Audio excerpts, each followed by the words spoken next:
కేంద్ర రాష్ట్ర ప్రభుత్వ ఉద్యోగులకి పేమెంట్తో కూడినటువంటి సెలవు ఇచ్చారు. మే 13వ తారీఖున దేశవ్యాప్తంగా పార్లమెంట్ ఎన్నికలు జరుగుతున్నాయి. 4 రాష్ట్రాల్లో అసెంబ్లీ ఎన్నికలు కూడా జరుగుతూ ఉన్నాయి. ఈ నేపథ్యంలో రకరకాల రాయితీలు ఇస్తూ ఉన్నారు. కొన్ని హాస్పిటల్స్ మీరు అక్కడికి వెళ్తే కన్సల్టేషన్ ఫీజు తీసుకుంటున్నాం, హాస్పిటల్స్ నమ్మలేము. కన్సల్టేషన్ ఫీజు 200, 400 ఉంటే అది మెడికల్ ల్యాబ్లోనో లేకపోతే ఇంకొక దాంట్లోనో నొక్కేస్తారు. మెడికల్ ల్యాబ్లోనో లేకపోతే మెడికల్ షాప్ పేరుతోనో లేకపోతే ఇంకొక ఫీజుల పేరుతోనో. సో హాస్పిటల్ అంటే నమ్మలేము. ఇంకా ఈ రకరకాలు చెప్తా ఉన్నారు. షాపింగ్ మాల్స్ లేకపోతే ఫుడ్ రెస్టారెంట్లు ఇవన్నీ అని.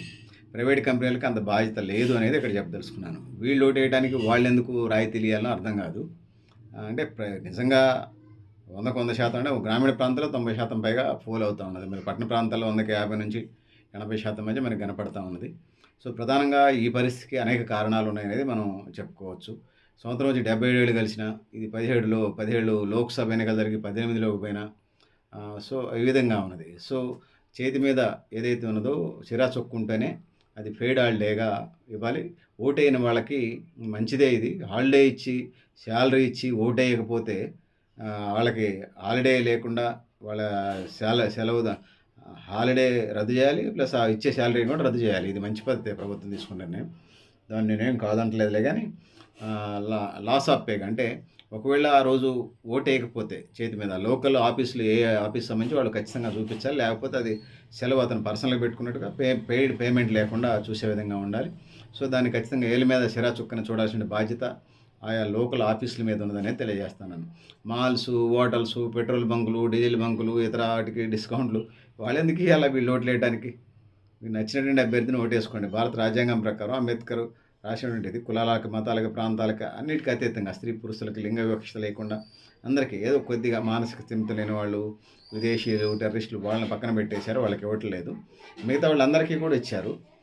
సో ఇక్కడ ఓటు వేసినా కూడా వేయకపోవడానికి కారణాలు అయితే నేను చెప్పదలుచుకున్నాను. ఓటు వేసినా ఏ పెద్ద మార్పులు ఏం లేవు.